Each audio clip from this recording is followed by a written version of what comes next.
What if I told you that the future of Lorcana is hidden in the past? I know, I know.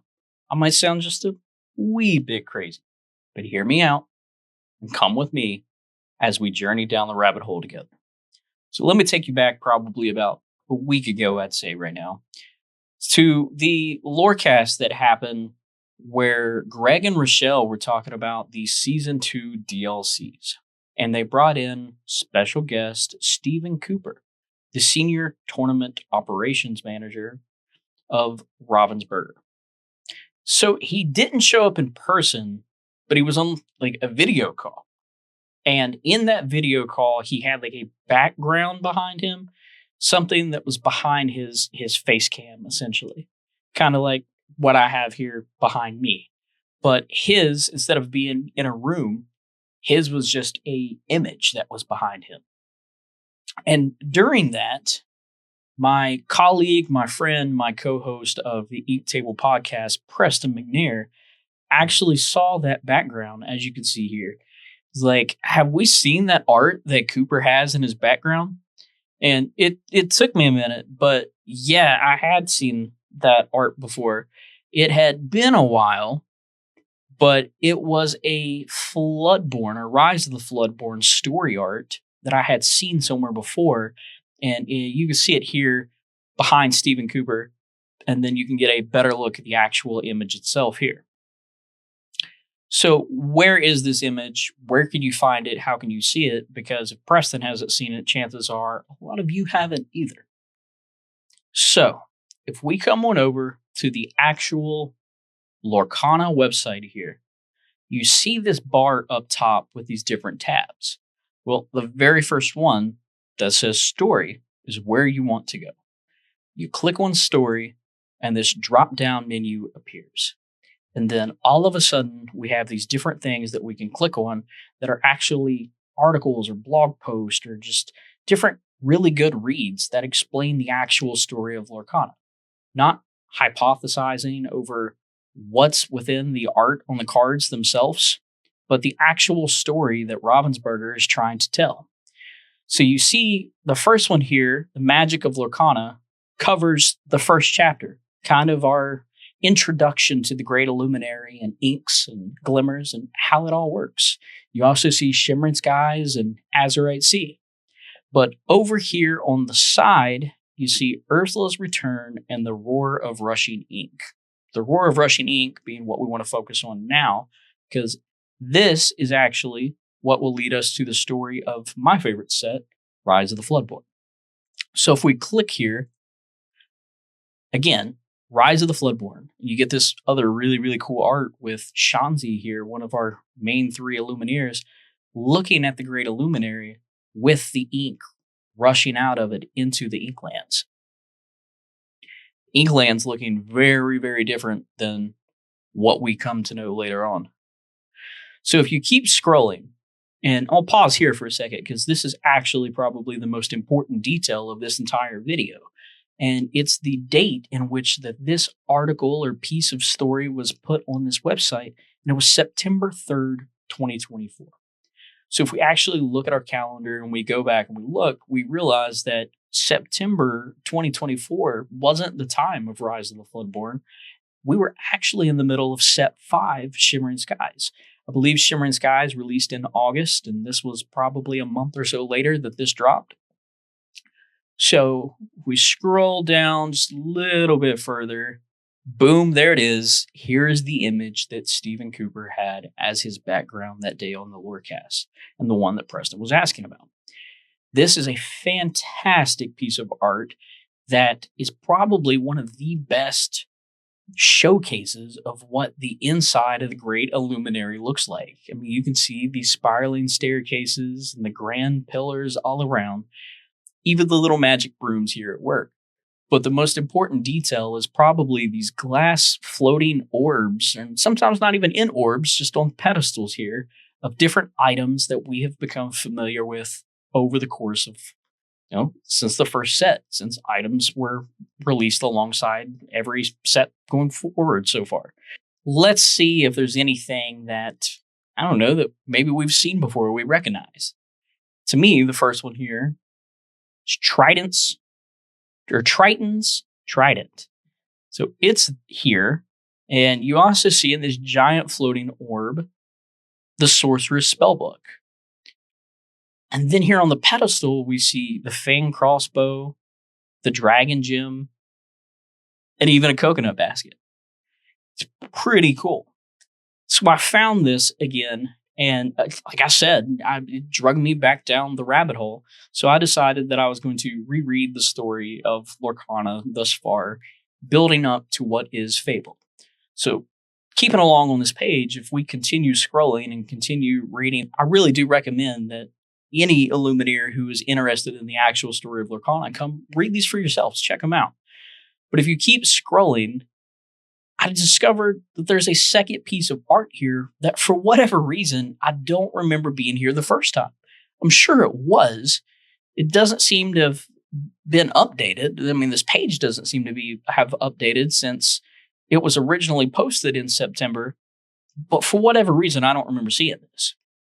But this image actually showcases a piece within the story where Martin, one of the three Illuminaires that we follow their story, has opened a book to release a Ursula Glimmer, who we would go on to battle in the first Illuminaires quest, and has released this rush of ink and energy of all the different colors just swarming through the Great Illuminary.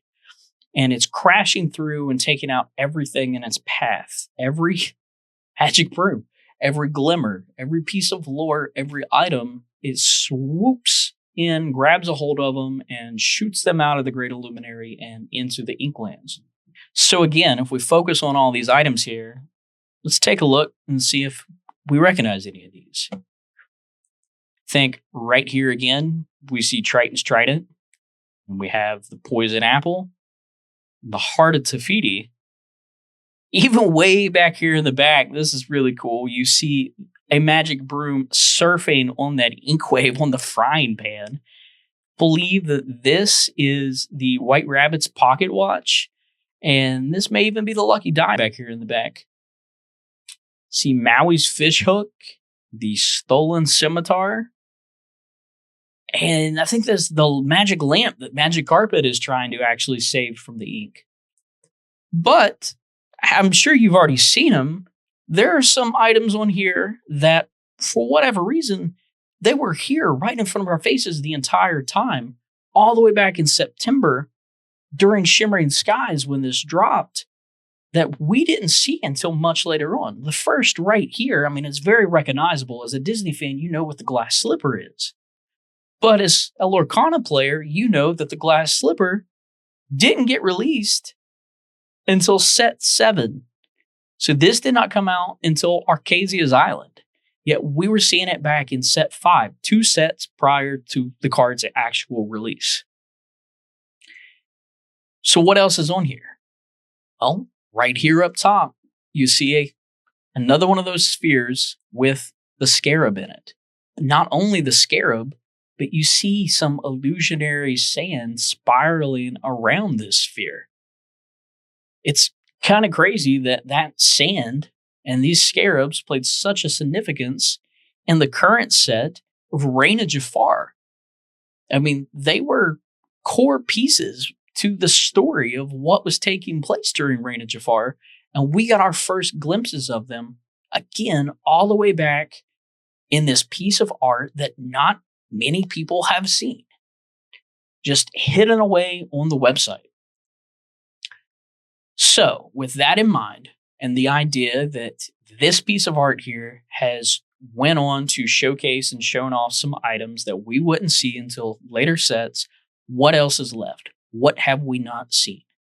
Well, what about this medallion here? This medallion, definitely inspired by Hercules. I don't think there's any argument to be made there or against it. I mean, this is clearly from Hercules. But we don't have this as an item yet. Even if we go all the way over to Dreamborn, and on Dreamborn, we can filter by franchise, and we can filter it by Hercules, we have a list of all the Hercules cards in Lorcana. And then the closest thing we have to that card is maybe like the 3-cost Hercules that came out that has the shield. Hercules True Hero, this body card that has a shield. But even that shield alone isn't the item that we see, because we know that this shield is showcasing the Still logo for Still Inc. So that medallion that we see here, to me, is actually something from the Hercules movie. This is something that was gifted to him as a baby from Zeus. And you can see it here in this medallion that he was gifted, that Hercules carried with him throughout the entire movie. I believe even at one part he had it with him when a statue of Zeus came to life and told him who he was, or who he is, who his parents are, and how he is a demigod. This is something that Hercules would go on to carry for the rest of his life, and it became part of his gear, and I believe it's even made part of his belt that he wears. So this Herculean medallion that we haven't seen yet, again, knowing that the glass slipper came out in set 7, and this scarab up here was a huge part of set 8 in Reign of Jafar, who's not to say that this isn't an item that we'll see later on in Fable, or even Whispers in the Well. I mean, heck, if we go back to Dreamborn, and we continue to filter it even further, and we filter it by items, we see that there are only 3 Hercules items in all of Lorcana. Eye of the Fates, Training Dummy, and Weight Set. And even on Weight Set, you can kind of see that same logo there. But still, we don't have the medallion by itself. So whatever it'll be called, that Herculean medallion is definitely something that I have my eye out for to appear in later sets. So the last thing that I think is important, or the last item or piece of lore that I think is important in this image, it's the one thing we haven't covered thus far, is this book. For whatever reason, Ravensburger within this art has decided to put this book front and center, right in front of our faces, smack dab in the middle, full focus. Even with everything else going on, it is the centerpiece of this piece of art. So what is it about this book that this magic broom is carrying that makes it so special? Yeah, I mean, we see this magic broom in the back here carrying some books as well, trying to save them. But those books, in comparison to this one, there's something about it. I mean, there's so much detail put in with the white, the gold trim and embroidery. I mean, heck, even this little emeraldish green bookmark that's put away in the middle of the book.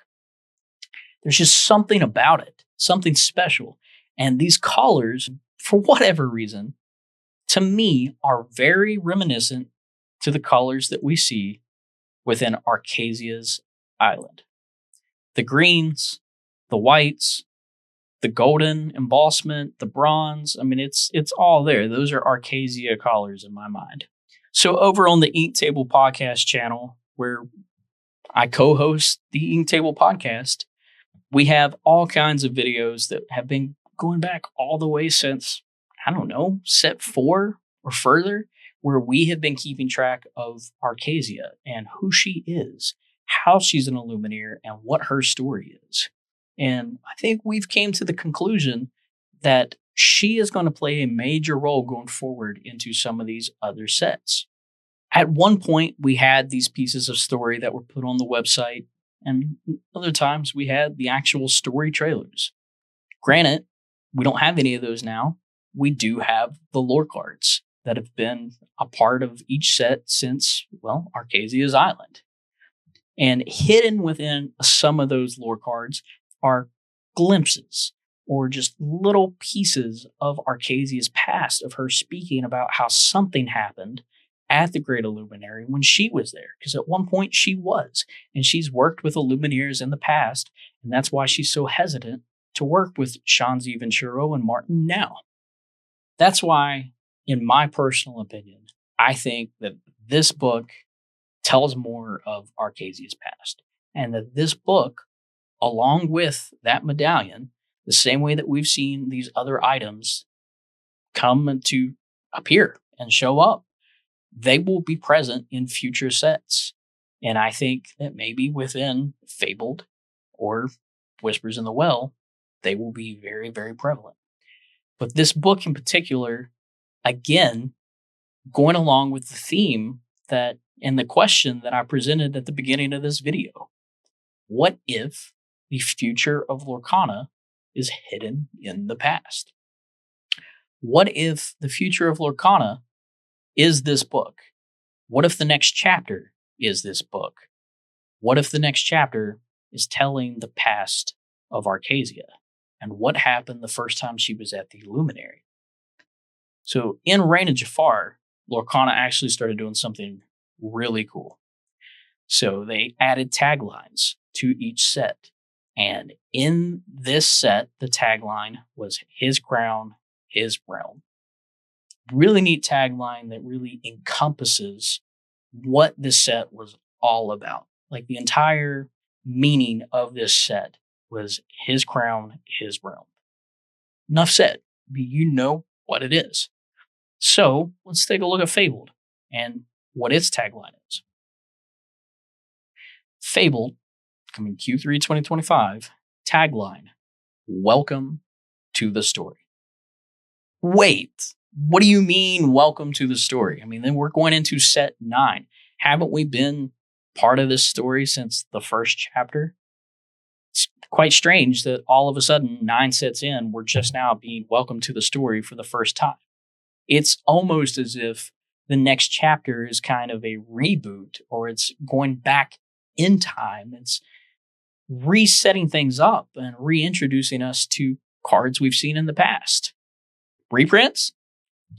So, with that being said, welcome to the story may not be our story or the story of the Illumineers that we've been following, but maybe, just maybe, that story is the origins of Lorcana and Archazia's story. Only time will tell.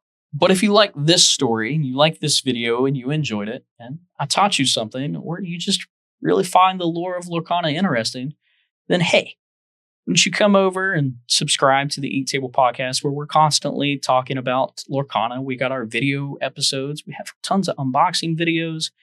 We talk everything Disney and Lorcana over here. And if you don't want to watch, I mean, you can always listen. You can find the Ink Table Podcast on all audio platforms, anywhere you listen to podcasts. And come join our Discord, where the table talk, whenever it comes to Lorcana, never stops. There's always a seat for you. You're always welcome. And as for this channel, Storyborn Dylan, what is it? Where did it come from? Well, this is kind of a new project of mine, something I've never done before. This entire jumping into a social media platform alone and going about it. I mean, truthfully, even this video, just talking to a camera, I don't know what I'm doing. This is probably like my 3rd or 4th take of trying to get things to work. Normally, I have someone I can talk to. I guess I am talking to you, but that back and forth isn't here right now. This is all new to me. This entire space, this entire thing. And in a way, this channel is a way for me to tell my story. But at the same time, it is a way to celebrate the art of storytelling through all media, especially those that bring communities and people together. As of right now, it will primarily be a Lorcana channel. But I have tons of interest outside of Lorcana, the same as I'm sure many of you do as well.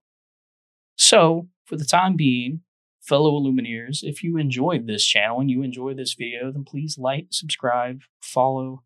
There's going to be plenty of more Lorcana content just like this coming very soon. But towards the future, we will see some storytelling aspects covering things in, I don't know, video games or movie, art, pop culture, music, board games. I mean, you name it, chances are I like it. I like to say that I'm a bard, right?